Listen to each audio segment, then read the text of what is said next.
It's happening. It's all happening. Hi. Here, let me help you. There. All right. That's not going to help at all. Okay, there we go. Going to make it worse. There. Hey, here we are. No, We're keep so going. happy to be We're back. good. It's Keep been a going. fantastic I do. thing. It's after the plague time. So, what? We're on the So we're what on the happened? line to get to 2,000 individuals, which is where we wanted to be at this time. And you guys are all caught up now. Yay, you missed. Oh, so tell us how was Highcaster? And be honest. I'm looking forward to meeting the guy that wrote it. It seemed pretty cool. Yeah, he's a good guy. Talk to the mic. Talk to the mic. Terrible podcasting. I know. Isn't it right? Eat the mic. We'll For fix you, it in maybe. post. All right, so Okay, so wait, let's start again. Our poor editor. So let's start again. Okay, so on Friday night, Chris Gay ran an amazing game called Highcaster, which he has recently started rewriting. It's an amazing game about swords and sorcery and adventurers, and you played in it. And what's your name and what makes you famous? I'm Jesse Foster, and way too many things make me famous. Jesse, we need you to have your mouth face the mic because Face the mic? I can't turn the mic's that. over here. Oh, No. targeting. Microphone I understand discipline. the technology now. Cool. So, Stay on target. mostly at conventions, I represent Steve Jackson Games and run a lot of games. Like today and yesterday, running a whole shit ton of Car Wars. Oh, 6th edition what a complete. classic. My Rockstar players are in the back there. Right. See, you brought your players, I brought my players. Yeah, that's how we do it. These guys were devastating attacks in the beginning. So, anyway, I played Highcaster with Chris yesterday. Was that last night? Yeah, last I night. think it was. And a couple of my fellow adventurers in the background there. It was, as was mentioned earlier, we play epic level heroes like those of myth and legend. And I got to play a priestly type character. And Jason doing Priestley? so, we fought the war Yes, I god. am. Yeah. I got to martyr myself in the process. You know, one of the aspects of the game is that you don't die unless you want to. And made my sacrifice for the greater good. Yeah, you did, and you greater got good. memorialized. I got memorialized. I greater planted good. a tree where I died. Shockingly, in service of the tree. Yeah, it was this whole thing with the tree. Yeah, the tree. The tree. For the greater tree. It was So it you was became it was Deadwood? a giant tree that was creating a millennium you. storm, and in effect, you had to go and deal with all of that. So good Yes, we job, did. good job And- on your sacrifice. I wanted to thank you for all of the people involved, Absolutely. and I think it went well. I agree. It was great. Cool. But we had All right, cool. and heavy metal Jess came down to see us. It was fun. Yeah. Heavy metal Jess. Did she leave? Oh, she's still here. No, she did not leave. I didn't would not see you leave me. behind the other people. She would not leave me. Here you go. All yours. Now me and the quesadilla. The other Jess of some kind. Right, How are sit you? on the X. Good. I'm really Here I glad am. to see you. I'm standing behind the X because that's what Jason told me to do. Yeah, you're doing it. You're doing it. Yeah. You're on My name is Jessica, also known as Heavy Metal Jess. Welcome back. Thanks. And it was lovely to see everybody again. It was so wonderful. And I got to finally play in one of Chris's games. And Yeah. it is the first time. And we had a really good time. I really loved that the roles were like motivation based and not stat based. It made you feel like cool and like you could do anything really. And yeah, we had a fun, goofy time. There was a lot of inter-party conflict in a fun, good way. I had a frenemy. I played a lizard person who was also kind of a mobster, Into it. a bureaucrat with many necklaces. And one of my fellow bureaucrats and I did not agree about how to solve any problems. And that was fun. And I didn't like share moral values with anybody at the table. And so That's true. that made a lot of fun conflict, both inter-party and in how we solve problems. And it was a good time, and we had a really good time throwing the coins around, doing like narrative control elements, and introduced some fun complexities. Oh, yeah. Yeah, it was a good time. How did the coins work, Chris? They are they serve three purposes. One, you can introduce a truth into the narrative. And as long as it's not about a threat or something that's already in play, you can just introduce the truth. You can also use it to help your roles, improve your roles, and you can use it to introduce conflicts that you want. So it's a pretty cool tool because it's supposed to be narrative driven and it gives you a lot of agency as a player to help shape the story. Because as a game master, I have no idea what's going to happen, and so it kind of helps. I actually design games to make my job easier, so I put a lot of weight on the players to do the work for me, and that was great last night. I mean, I barely did anything. I just showed up. Nice. You wrote on a whiteboard. True. Oh, right. Yeah, that was great. We had a whiteboard. Yeah. Because normally with Highcast or Element Caster games, I put out index cards which show the threats.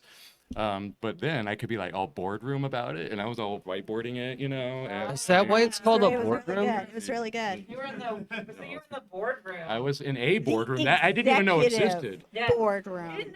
I've been going here for 5 years, and there's this other boardroom. There's multiple boardrooms. Yeah. What? It 2. was great. Yeah, we almost got to have a second game later in the today in a different boardroom. That is awesome. It was great. Boardrooms for the win. Thanks for the boardroom, Jim. Awesome. Thank you so much. We're actually going to have some people, we're going to jump time a little bit because we have some people in the back. If they're still willing, you guys want to come up and talk about what you did? Oh, sweet. Cool. Come on. All right, bud. Stand right here. So welcome to the Happy Jacks RPG Network. What's your name and what makes you famous?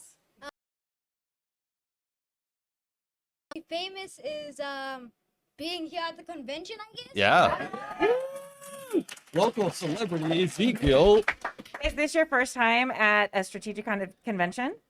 No, this is actually my third time. Nice. So you're like an pro. expert. You know, like all the things. Yes, but I haven't done all the things. So there's a difference between knowing all the things and doing all the things. Yes, there is. I think you're gonna be You my life are coach. amazingly wise. Do I have your permission to put that on a T-shirt? Yes. Hey, ask for a commission. Whatever you make from the show. I Always want get 20% points on of the back profit. end. There you go. Oh, that's excellent because we don't make anything on this show.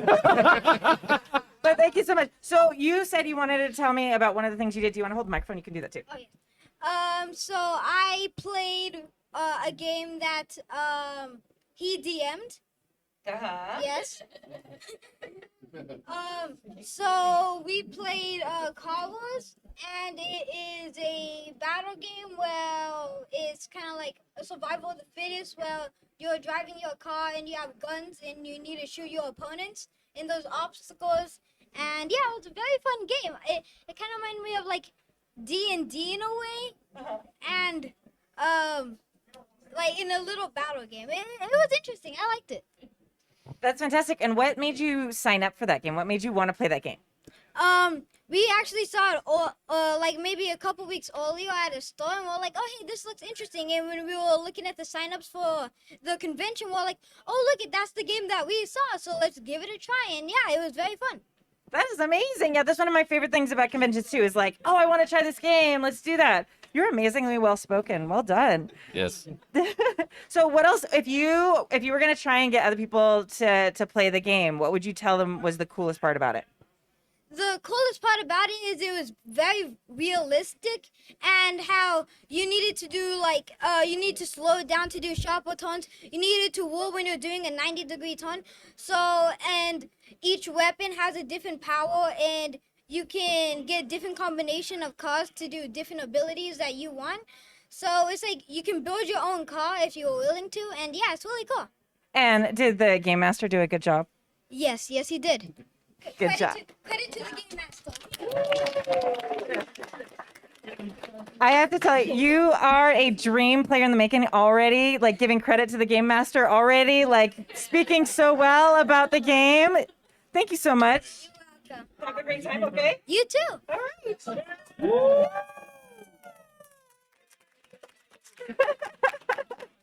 Awesome. That was amazing. Awesome. No. I think we're gonna wrap it. We're done.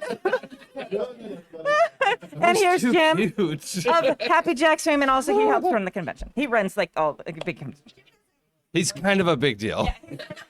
Not really. But okay, but he left already. I wanted to offer him a position in marketing Yeah. because literally, if once that hits the video, I'm gonna take that clip out. Not and if I'm I gonna put it hire on him my first. website. Friggin' amazing. But you know, it's. Yeah, we know how much he charges. You know, we can negotiate that. 25%. It's okay. We do have a small stipend that we can allocate to that. But yeah. But in any case, thank you all for being here. And as this child seemed to have put so incredibly poignantly and well, that we are here not only to play games but find new experiences, and the fact that they're rolling around at a game store and then looking at our site and going, oh, that game's available there, I'm going to try it out, is exactly what we're here for, right? And what I really wanted to comment on about this particular convention that hasn't been commented on before is I was extremely impressed this go around with the amount of variety of games that we had. Like I said before, we had so much Call of Cthulhu, I think I lost sand just putting the schedule together. And on top of that, Fate games, Fate of Cthulhu and some other Fate games. We had Rifts going on. We had Savage Worlds going on. We had a whole bunch of small indie games. I mean, Mork Borg and Cyborg were both here, which I was really excited about because that's one of the new entries into the industry that I've really been a fan of. As well as Christopher Gray's games, who are excellent, and I highly recommend all of them. But I love the fact that we have that kind of variety because I think this is a time right now where the RPG standard has fallen a little bit in its satisfaction of its community, and it actually failed its community quite strongly. And I think there are a lot of people out there that are actually searching for alternatives and things to do. And I think that's another great thing that this convention can bring to bear, because you guys are so incredibly wonderful in actually going in there. People like Tomes, people like you guys that just go in there and actually find these little gems of games and bring them out here to show them to people, and increasing everybody's access to that kind of great storytelling. And, I was telling a buddy yesterday, whenever I see people at a table having a great time, I'm going to know that they're going to leave here and they've created a world. They've created an entire reality that only exists for them.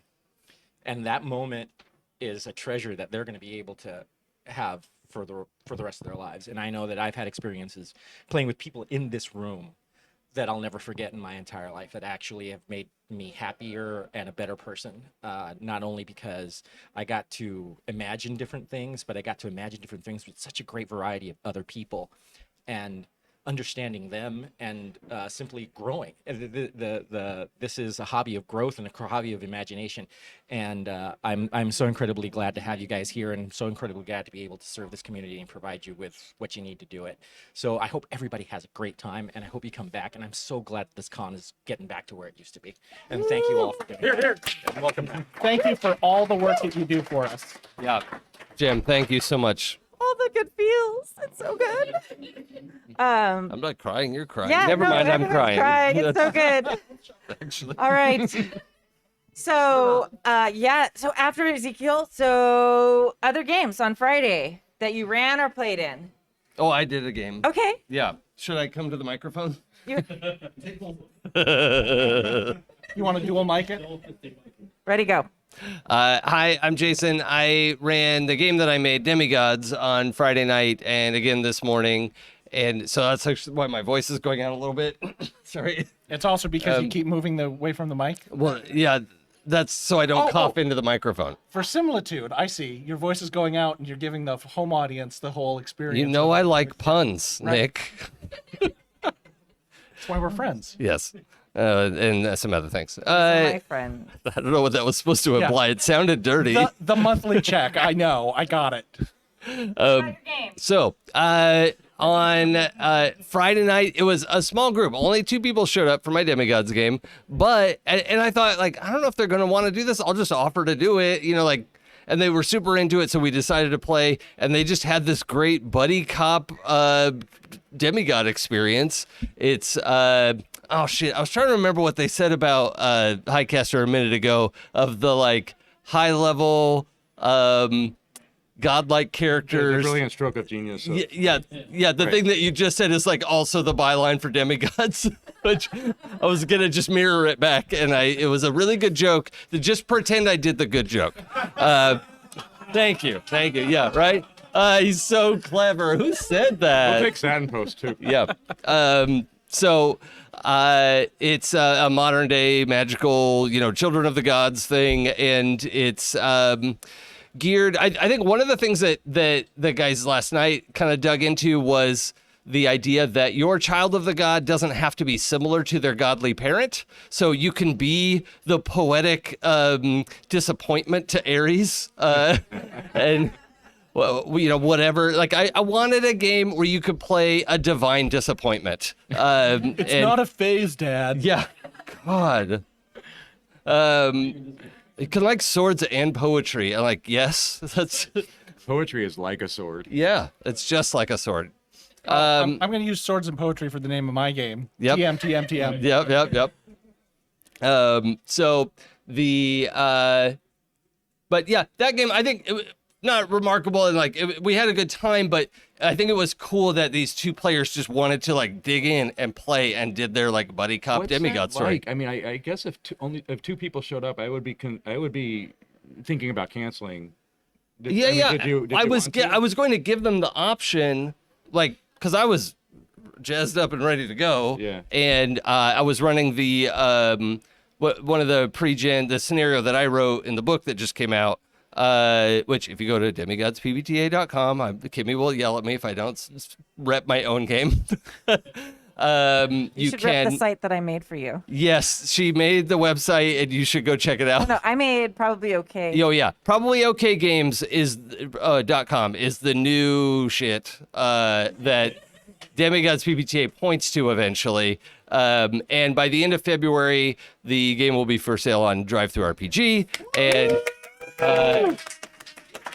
it was a long road to get here. It was worth it. I really like that it's ready to go. So that makes me happy. So anyway, yeah, last night's game, that was that. It was just really cool to see a couple people dig into it, and like it was enough for them to play 2-player, and they had a blast. What's cool? It's cool about the mechanics or the game itself that it allows 2-player play without. Yeah, incident. I thought that would be a little bit awkward because in my mind it's optimized for 3 to 5 players, right? And I thought, oh well, there won't be enough relationship questions, or there won't be enough kind of back and forth because they also knew each other. So they're like best friends who showed up to game together, and they just like picked some of the relationship questions that worked and ran with it. And I was like, cool, this is also very easy for me to follow along your energy. So yeah, it was super fun. That's awesome. Yeah. All right. Anything else? Friday.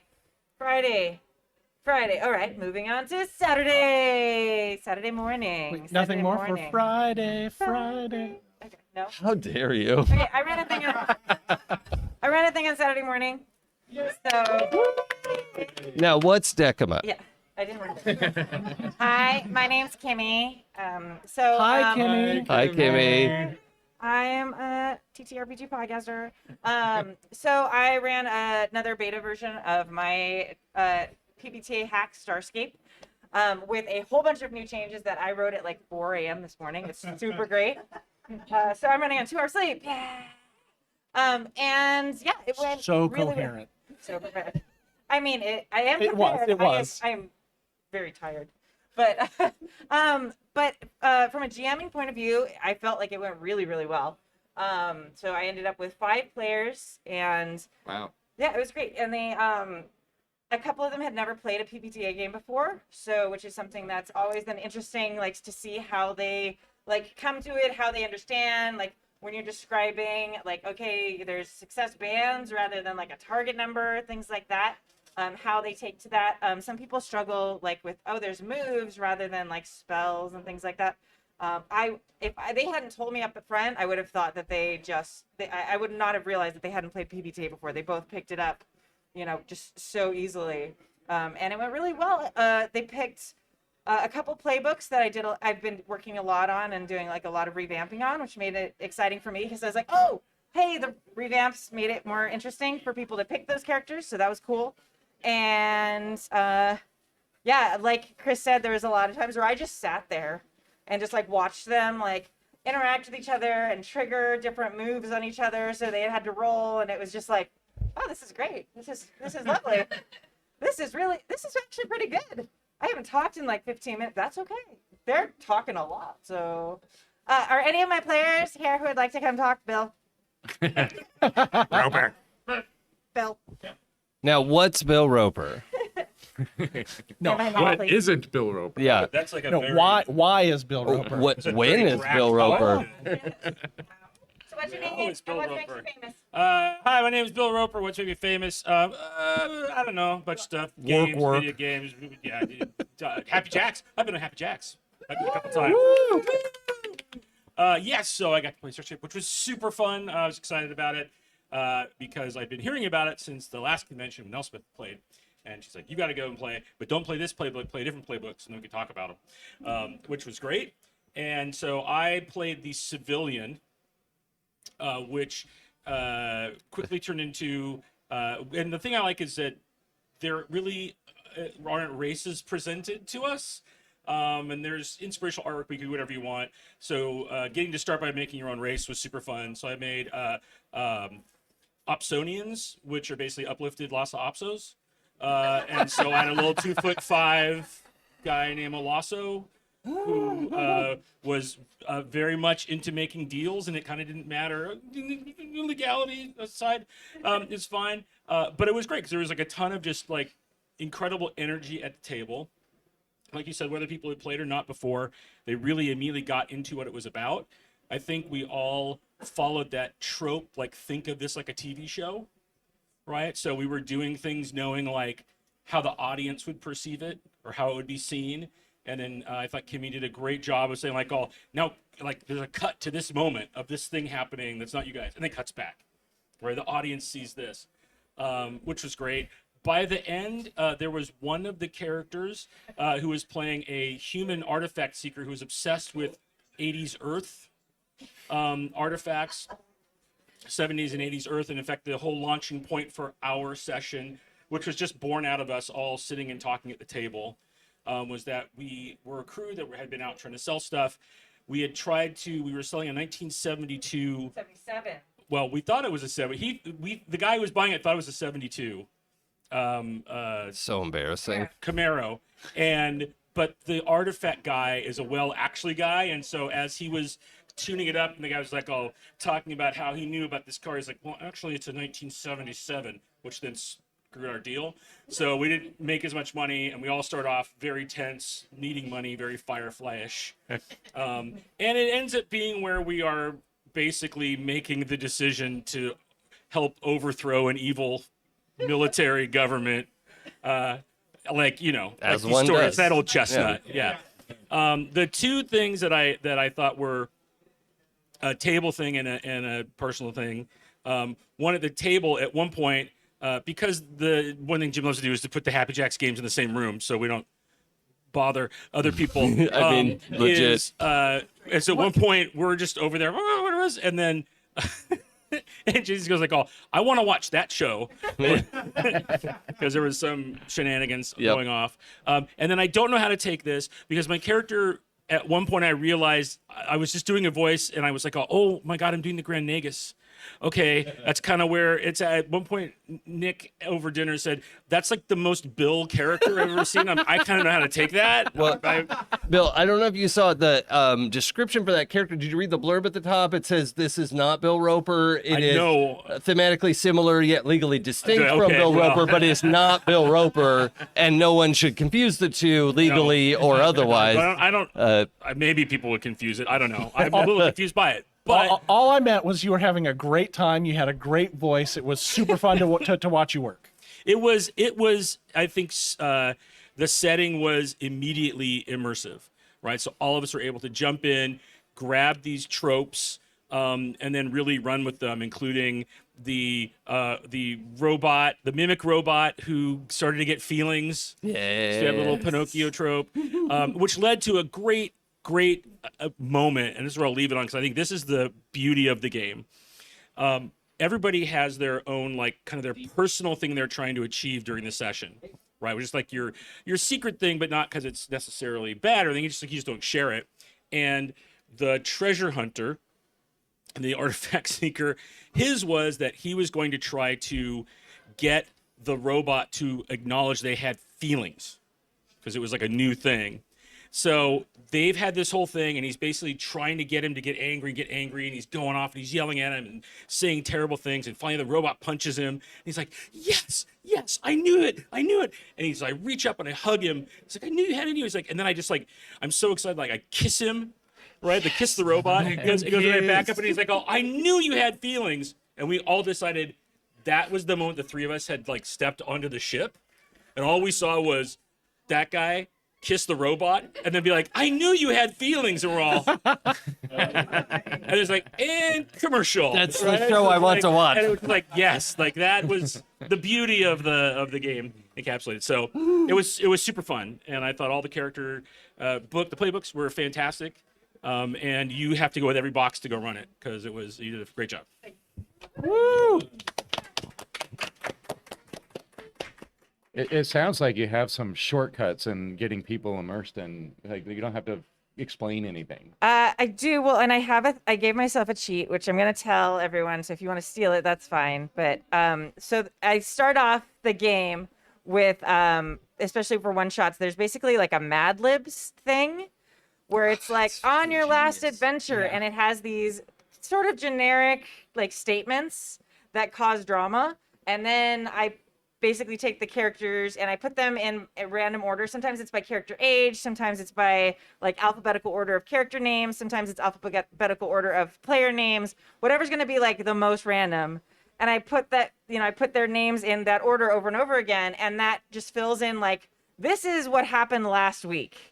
And that just creates a whole like melting pot of drama that they all have now as a shared history that takes like a minute and a half to do. And then it launches them off on, "Oh, these are all the feelings you have now, go." And then it really takes a lot of the load off of me as a GM because they all know where they're starting from. They all know there's drama involved. And then it gives me some threads that I can then weave into a plot. So, I like it. I'm proud of it. Yeah, that's cool. It's great. So yeah, and that's really helped, especially the one shots. If I was running like a full campaign, I don't know if I'd use that particular tool, but for one shots, it's amazing. All right. Yeah, I'm awkward now. Okay, let's talk about somebody else, please. Okay. Who else ran or playing the game on Saturday morning? Saturday. Saturday?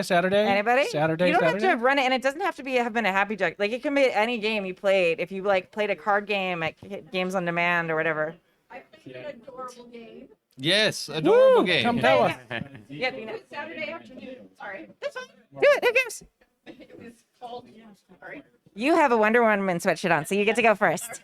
But it's called Prosperity, and you are running a tea shop. Wait. So first, what's your name and what makes you famous? I'm Lori, and I'm famous for marrying Jim. I guess.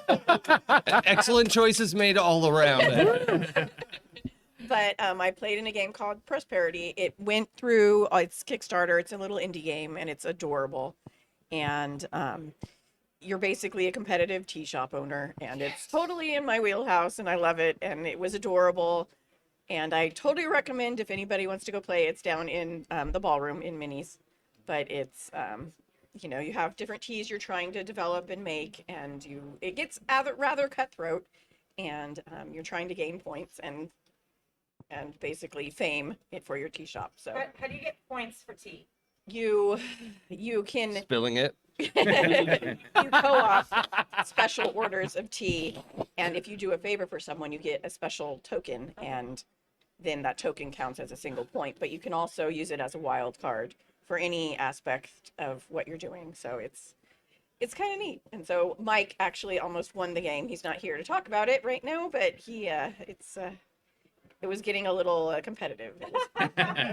Tea development is a little meaner than you think it is, but it was really fun. So Are you able to hire assassins versus the other tea shops? No, not really. Never mind. That's a different question. If two tea shops are fighting and then they decide that they're not going to fight anymore, is that a 3T? So you're saying? Oh, yes. Oh, yes. A cease of hostilities. So the game reached a boiling point. You're saying? Yes. You were steeped in drama. Okay. And a little bit steamed. Yeah. I thought of a pun. I'm proud of myself. That's not usually all my so strong proud. suit. Yeah. Yeah. All right, excellent. That sounds amazing. I have to find that now. You guys are tempted. Come up here. Come on. You can do. You can take turns. You're next. Okay. Okay, come back. All right, you're gonna have to pass the mic back and forth. So, first, what are your names and what makes you famous? Hi, I'm Adam Nasani, and I'm famous for running the Catan qualifiers 2 years ago in Hawaii. Ooh. Wow. Hello, my name is Jerry, and I'm famous for bringing him over to Strategicon. Woo! So it's all his fault I'm here, but it's a good fault. So we made a schedule to come here. One of the things we decided this tryout was sorry, I should be better at this, was a new game, or a game at least new to us, called Soul Forge. It's a card game. It's made by the same people that made Keyforge, if you've ever heard of that. Computer-generated decks. Every deck is slightly random, so you don't know what you're getting, but they all work in some manner. And so we were going to originally try the game. We didn't want to wake up early enough to go to the 101, so we figured we're smart enough. We've played Magic the Gathering. We've played Keyforge. We've played board games. We play video games. We can figure this out. We've got this. So we sat down, paid $35, bought the starter kit, and decided to try to figure out how to play the game with the instructions online. And how do you think it went? So, for some reason, we only used a third of the deck, and we were able to knock each other out before we got to the second part of the deck. What we didn't realize was in the instructions that when you played a creature or spell, you would upgrade from tier 1 to tier 2. So after we came back today, we decided to try that out, and we actually got to the third tier. Easily third tier. Easily the third tier. This And it actually became fun because then we're like, how are we hitting each other by turn 4? And then we're like, oh, now we're at turn 10. Exactly. What made this interesting for the two of us was that, as people who've played many games, when you're trying to learn a game on your own and you hit this block point of like, why is it not working? This obviously worked because they printed this game. There's people who play this. Something works, but it's not working for us. And you don't have someone to ask questions. And it was so late at night, we decided that we basically Sherlock Holmes'd it, went home, and basically spent a good couple hours in the night just trying to figure out what went wrong. And there's something about games in general that when you hit that point where some people will get really frustrated, but a lot of people who I think play games on a regular basis, be it RPGs, be it tabletop games, any of those whatsoever, you hit that point, and instead of saying throwing up your hands and being done with it, you want to find the solution, and you want to figure it out, because once you figure it out, that aha moment is what makes us want to come back. Yeah. Yep. And so we had that aha moment at night, and it was so much fun to come back today and then sit down and say, screw the schedule we had made for today that we were going to do, and play this game for 3 hours the right way. Probably finishing touches is probably next con we're gonna play some RPGs. Yeah. All the ones that you talked about sound pretty cool, and we want to get in on that. Right Here, on. here. All right. Thanks, guys. That's awesome. Yeah, and we'll definitely be back running a bunch of different games for next con. So if you come to Strategicon, if you look, they're specifically listed as Happy Jacks games. So it's like you can see and Usually it's the last line of the description. yeah. Or, Those yeah. are the or best there's ones. a sponsored thing now, and sometimes we put it in there. So we're trying to figure out the Oh, new I formatting. It's didn't know nice that. new formatting. We like it, Jim, but we did it late. So Well, I talked to you about the sponsored thing, which means oh, oops. Okay. Dun dun dun. I It messed was up. Jim's fault. Okay, I'm in trouble now. Okay. More Saturday stuff. I have one. Okay. Oh, do you want to You go? ran it. You Yeah, go. do the thing. So, what's your name and what makes you famous? We know you were on the podcast last week, so. Yes, I was on the podcast last week. I'm Jameson. I'm a writer. I do writing things for games. Quest of Yore, stuff like that. So this con, I got to run Morkborg, and it is so metal and so good. And normally I don't like killing my players, but this is a game where they're like, into the meat grinder we go, and throw themselves into it happily. I think by the end of this game, I had 5 character deaths, and I brought stamps, one for if you survived and if you died, cause of death.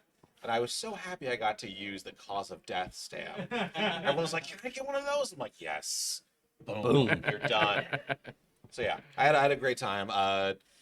It was a lot of fun. I recommend picking up Morkborg if you're gonna play games. Pick it up. It's so good. But yes. Pick it up, pick it up.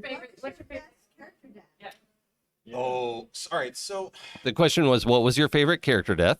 yes, favorite Not character player death. I guess would be the final death of the game. This character has death one of hope. spell that they could cast, and they could fight normally, but they have one spell, and that spell is called Death. And what that means is that from them, including them, within 30 feet, everyone takes 4d10 damage. Now, for Morkborg, you're looking at maybe 5 hit points total. Some characters had 2. So if they pop that off, everyone in the party is going to die. So this person runs at the lich thing that they're fighting, tackles it, and because they have wings, it's a thing.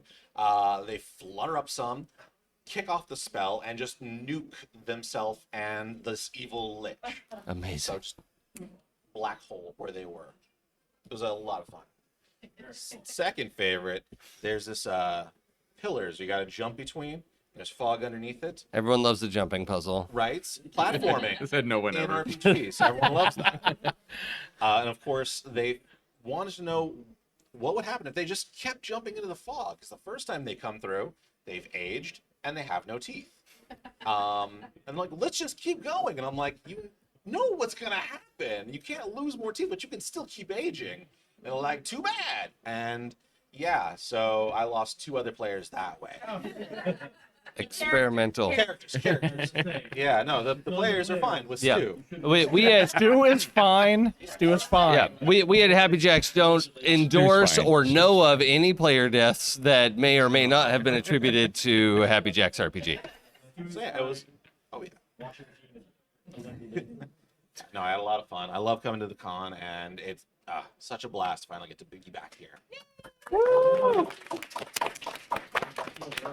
I wanted to add one little thing too regarding your wanting to check out RPGs sooner rather than later. If you check out the Happy Jacks Discord, for anyone, not just you guys, you can, but like for anyone, if you check out Happy Jacks Discord, there are links there to JackerCon, which is kind of an ongoing rolling event that Happy Jacks listeners participate in, and there's always a good time there. It's a lot of good folks on our Discord. So And happyjacks.org/discord. And not just participate in, they organized it and kind yes. of brought Yeah. the whole idea and was like, hey, do you mind if we do this? And we said, yeah, it's great. We love it. And it's super fun. It's great getting up. It's great getting up. In my case, for that, the last one, I got up at 5 a.m. to match someone who was in England to be able to. And it's worth it too. Oh, so yeah, worth it's good it. times. Yeah. Good times. We have a very good community. We love you very much. All right, other stuff on Saturday. I ran a game on Saturday. Do it. Tell us about it. So I want to tell you, first of all, this is the first con game that I've ever run. What? So, what I decided to run is later on, because I guess we're self-plugging here, on the Happy Jacks network. You're Not like welcome that. to. You're welcome to. Your consenting adults can do whatever they want in their consenting houses. We are not. I don't know where that went. In any case, I'm going to be running a streamed Savage Worlds game set in the land of Oz. And so I decided to do this game also in the land of Oz and set some things up for my players. So depending on what the results are of this game, it's going to influence how the players are going to what they're going to have access to when I actually start running the full game. So that was fun. I also had 2 players show up. So Kimmy had more players than both of our games, and I feel, and I don't know about you, but I took that personally. Yep. But I offered them the same choice. We waited around to see if anyone showed up. Nobody did, and I said, "Look, I'll run this for you if you want, or if you want to get out of here and go find something else. That's cool. I won't be hurted by that at all." But they said, "No, we'll stick it out." So the 2 of them chose from the characters. I'd put a whole bunch of pre-gen characters out that were made for me by Jameson. Thank you very much. Yeah. And Not for nothing, I'll say any GM who has 2 players only, stick around. is a GM who is thought highly of, right? That is not Absolutely. I mean, I can't think of another example where that happened recently, but for you, where that like a situation where a GM has two people and they're like, you know what, we like you, we trust you, we're gonna do this. That's high praise for any GM that has ever happened. The GM is to. probably also very handsome. Probably. I mean, Probably. it's demonstrably so. intelligent, you know. Demonstrably so. Charismatic. Well, let's not get too far. But in any case, I decided to go ahead and run it for them. I'm a big fan of Lego, so I made all the minis out of Lego minifigs. And I repurposed a bunch of maps, and it was the assault on Mombi's Keep. So the witch Mombi from the world of Oz and had stolen the magic picture from Ozma, and they had to try and get this picture back. And the whole keep itself was trapped.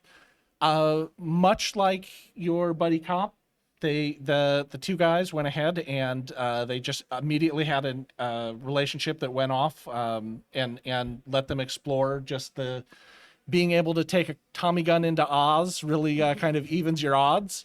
So I had a gangster and I had a soldier. So between the M1 and the Tommy gun, it was a little bit of a cakewalk, but that's okay. I was also adjusting everything on the fly because I had planned for up to 6 people and only had 2. So I might have also erred a little bit in their favor. But I had a super fun time. And for me, being my first con game, I was a little bit trepidatious about it. But by the time it rolled around and by the time it was finished, I had none of the jitters or fear or anything that I was worried about. I just felt great. And so I will certainly come and run another game. Cool. Great. All right. And I have to add one more thing, and this isn't just butt kissing because Jim is here.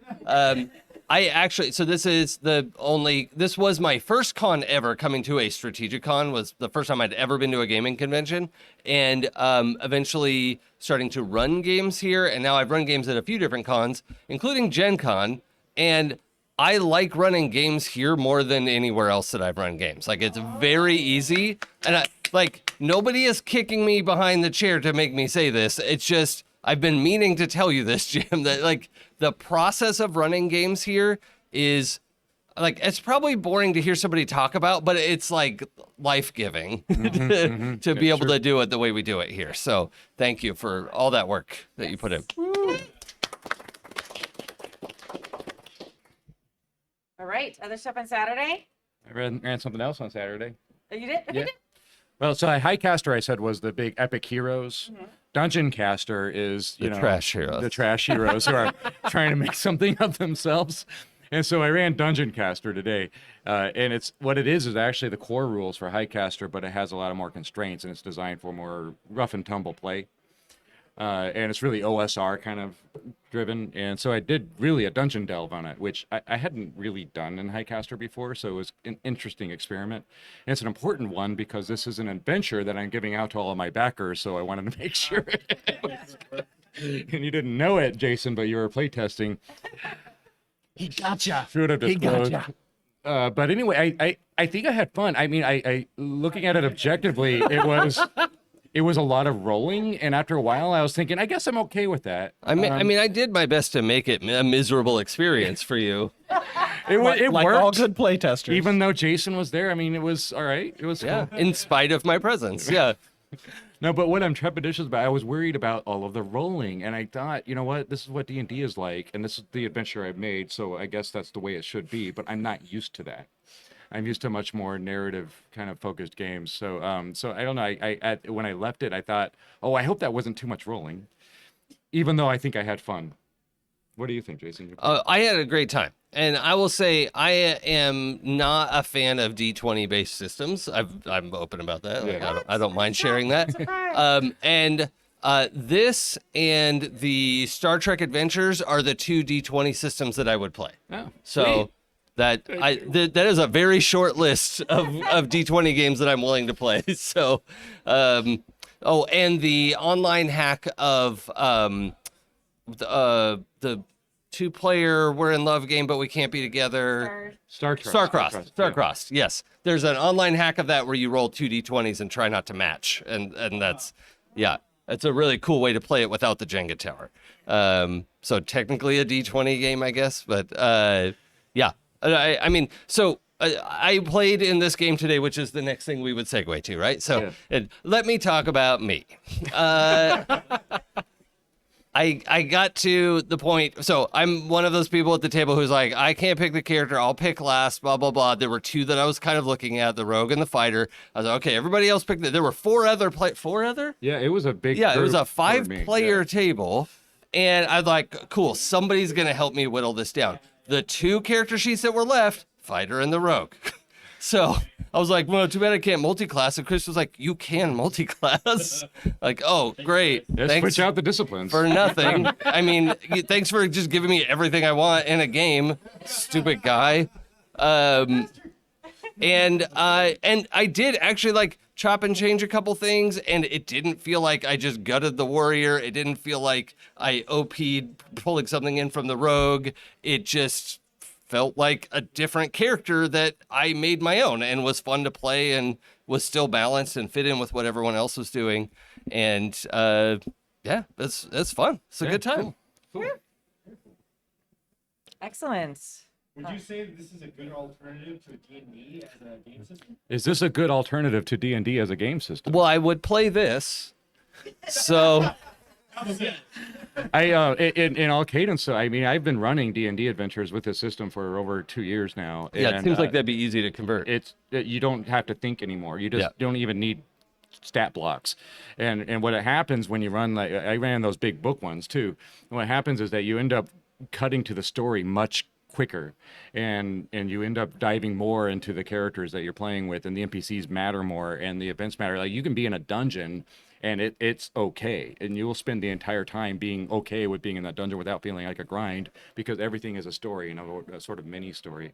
So I'm never going to go back. I have this system. I'm just going to buy D&D books, maybe. I don't even know if I'm going to do that. And I'll run my system using their content. I have to mention one of my favorite things, one of the mechanics in this game, and help me if I describe it wrong. Sure. But my impression of this mechanic was you can just say what you want to do, like in a lot of popular indie games, and you do it, right? Say what you want to do and do it. But there's this component of like, if you're going to roll something, there has to be a challenge on the table. There has to be like a card filled out or something where you're rolling against this challenge to resist. And if that's not there, so sometimes like Chris was like, okay, a storm rolls in. All right, there's a storm on the table. Okay, we got to figure out how to deal with the storm. Cool. But there were times where we're like, okay, well, we want to investigate this place and find the thing, but there was no challenge in front of us. So like we could just walk around and look at all the books. But we're like, but we want to use this time to like look for clues and shit. And Chris was like, well, you could spend one of your tokens and make a problem, or I can make a problem for you. And I was like, yes, I like it. I don't know which one I want. Is that accurate? Yeah, you get paid though if I make the problem. Oh yeah. So I'll make the problem really severe. So for example, let's say I want to explore this. You might just say, oh well, the problem is I'm looking for information to help me. Right. Boring. But you could do that and just pay for it. Or I could say, the thing you're looking for is actually a trap that will murder you. Yeah. And that is now a new truth in the setting. If you find the book you want, it will try to eat you. Yeah. So there's a lot of power change or offsetting between the GM and the player, so you can create the story in a more collaborative way. Yeah, just that resolution mechanic of like, would you like me to invent a problem for you? Was like just very much my shit. Hi, my name's Clippy. Looks like you need a problem. Yep. Thanks, Clippy. I do. I would like drama and mess, please, in my game. Yes. All right. Awesome. Saturday? Oh, wait, real quick. There is a question in chat. Chris, where do we send our money? Oh, it's like about to come shooting out of the modem. Just Venmo me. No, go to That was very unmarked bills. go to dungeoncaster.world. Everything is just wrapped on the Kickstarter, so in 2 weeks you'll be able to buy it. So if you get on that email list, you'll get a free adventure. You'll get all the information you need to buy the rule set. Also, the rule set is under Creative Commons, so you can just download the set for free without any of the layout or anything. Interesting. And use that game to make your own games, to use as Kleenex, whatever you want to do. Totally yours, and it's going to be free forever. You can't revoke it. It's irrevocable. What an interesting idea. That's such a generous and like giving way to be a part of the community Right. that shares this with Right. you. It's sort of like network economy. I Right, guess. right. Now, in like 20 years, is it still going to be irrevocable? I can't revoke it. Okay. All I right. can't. Very nice. Irrevocable. Right. Well, I played a game this afternoon. Yay!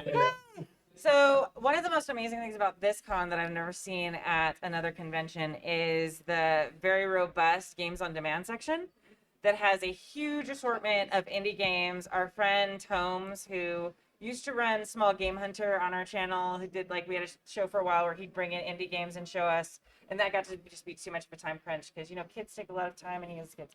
But also he runs this amazing thing. You can come at any time of the day during any part of the con. It's also just a special magic at 2 a.m. when you're done with your other game and you're like, I'm not ready to go to bed yet. Let's go to Games on Demand. That's right. So That's where I'm going after this. Well, I'm going to get a drink and then I'm going to go to Games on Demand. I didn't. I went at 2 p.m. in the afternoon, but We need a summon a quesadilla. I went down, Oh. and people just pitch games. can I There's learn not this there, now? a Not sign up. from a Jedi. There's a table that have a bunch of games with Decima on it. I was so excited to see Decima on the table for the first time. Decima is very much formed at this con. I did so much beta testing. The first time I got the idea for the game, I brought it here with these terrible cards with sticky questions on. It was amazing. They were sticky. That's They true. were, and they were bad. So having the finished product here at the con is kind of wild. But I played a game called Told by Starlight, which is very much like a narrative story game.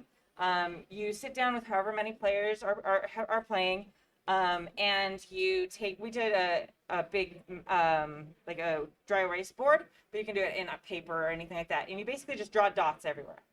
And you start, and then you go around the table, you draw from a regular deck of cards, and it gives you specific prompts. So you start creating constellations. So I'll draw a constellation, and then the next person will get some prompts about that and come up with the story behind that constellation. And as you play through the game, you create this sky full of constellations, connections to each other, this whole lore, and how they the ideas of what these constellations mean changes over the years or might mean different things to different people. And it was just amazing. It was one of those things where I was like, okay, I have to set up for the podcast, so I don't have time to run or play in a full RPG. So I went down there and I ended up having an amazing, inspiring experience that made me change a little bit about how I think about games. So now I've got that kind of percolating in my head for my design stuff. You can pick it up at itch.io at the one true ryancon.itch.io.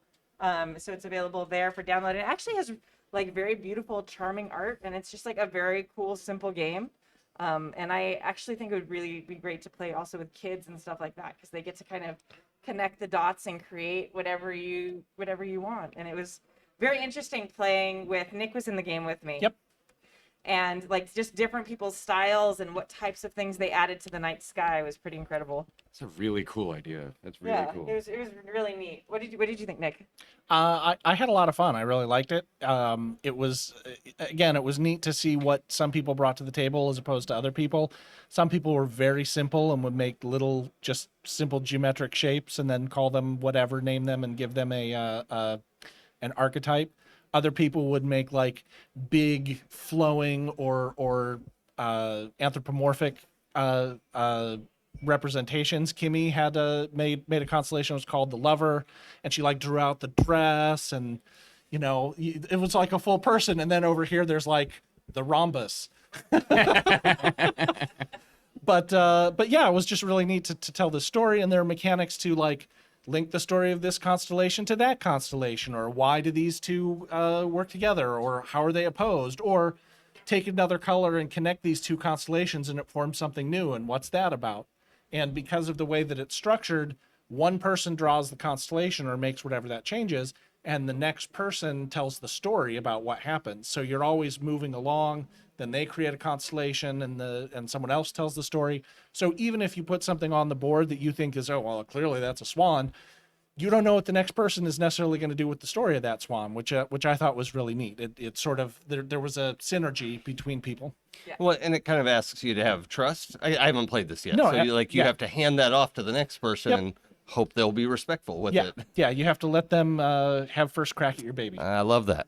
Yeah, and it really was interesting because it made you really reflect on like what it would be like to be like there and creating these stories and like looking up at the night sky and why, you know, people all over the world have looked at the night sky and come up with different stories, you know, depending on where they were. And like you could look at the same set of stars and see such completely different things. It was very interesting and a fascinating kind of shared storytelling experience. One of the people that I talked to there after the game was over, he had never considered the fact that different cultures see different things in the night sky because we're trained on the ones that we know. And so I was like, oh yeah, you know, Slavic and Russian mythology, they're seeing different things or calling the constellations different and have different stories about them. And I presume other cultures did as well. And it was just neat to have him go, oh, I didn't think about that. Yeah, very. Opens your mind. Yeah. Yeah, and especially like we're so Eurocentric with what we teach about the night sky, and that's very inaccurate for how most of the world is. So it was a fascinating game, and I love the art is just so beautiful and simplistic too, and it was just it was great to try a brand new indie game, walking in having no idea what it was, and it was like, all right, I'm gonna try this thing, and having it be something that was like very like kind of in my wheelhouse, something I really enjoyed. And on the lowbrow side, it uses a deck of cards, and I love a game with a deck of cards. That's cool. I do too. ING that we just opened up here a couple of times ago. I'm sorry, we can't hear you because you're not in the microphone. Wow. Come up here and talk to us, Jim. The court recognizes Jim. Yes, you're Jim. You're still famous from before. We know. Yeah, right. We also have a fairly new department here called ING, or Indie New Games. And it's centered upon basically independent game developers that want to promote or playtest their games here at this convention. It was brought about by the fact that I kept telling everybody, oh my God, this con is so great for people to build games because we have such great gamers that will give freaking awesome feedback on people's games. It's one of the things that I'm incredibly proud of this con. But so we actually made a wise department guy, for it. give us a department for it. Yeah, so that's what we did. So Indie New Games, which will starting next con, will be very easily visible next to our games library, and so I highly recommend you come check this out if you're interested in all things that are odd or different or not part of the mainstream gaming market. This is a great place to discover those kind of things and walk away with some neat experiences. The whole thing is that they'll sit here, they'll demo the game for you, they'll talk to you about it, they'll teach you the game, and They'll scream at you when you play it wrong. No, actually, they're very kind people. If they're not, they're asked to leave. But nonetheless, if you're curious about those kind of things and you want to experience that kind of stuff, the ING department is a fantastic place to do it. Additionally to the games on demand department, and you know. Oh my God! This con has so many freaking role-playing departments. I was thinking about it yesterday. There's me. There's LARPs, which is role-playing standing up. Weird. There's Adventurers League. Jimmy's broken. And Pathfinder Society, and you know, games on demand. All these are role-playing games that we have. So it's like every single sub-flavor. It's the super Neapolitan of role-playing games. So it's super cool. How, if you have an indie game, here, repeat my question. If you have an indie game, how do you get it in that department? Well, if you do have an indie game and you want to get into that department, go ahead and go to our website and go ahead and put in run an event under events and select ING as your department, and that will basically immediately put your game into the attention of the person that runs that department, and they'll schedule you space here at StrategiCon for whenever you're available. So you know, that's one of the great things about this con and the way that we run it is we understand that everybody here doing this is a volunteer. This is what they're doing for their spare time for their own entertainment. So you know, if you can only be here Saturday for that limited amount of time, we'll do everything we can to make sure that that's the time that you get allotted for what you want to do. So you know, the biggest thing about this convention is it's run by volunteers, people that run games, people that do this kind of stuff, all the administrative stuff, but mostly the people that actually run games. If we don't have people that run games, there's no convention. Those are the people that we treat as gingerly and as kindly as we possibly can, because they're the true value of this convention, which is. There was a brown M&M in my bowl of M&Ms, Jim, and I just want to let you know I am incensed. I did see it. It was I saw originally it. the right color, but it fell into the wrong place. I'm sorry. Oh. Thank you. All right. Any other stuff for Saturday? All right. I think we might be wrapped. Anything else anyone wants to share? No. Over here, we have someone from Sunday. We have a time traveler here. Come on. No. You can't do this. Time space continuum. Oh, okay. Cool. Yeah. No, I was wrong. It's a fixed point in space. I'm very tired. I was really confused about that. It's a time travel joke. Forget it later. No, I got it. The punchline was, it's a time travel joke. You'll get it later. All right. Well, thank you for joining us for season 31, episode 16 of the Happy Jacks RPG podcast, still live from Orccon 2023. My name is Kimmy. I'm Chris. I'm Jason. I'm Nick. And this is our live studio audience. We're very sorry for the technical difficulties at the top of the show, but we heard most of it, so it's pretty good. It's our first time doing this in like 3 years, so we're a little rusty, but we'll be back next con to do it again. And thank you so much, and we will see you next week. All right, bye. Bye. We're not rusty, we're oxidized. Yeah.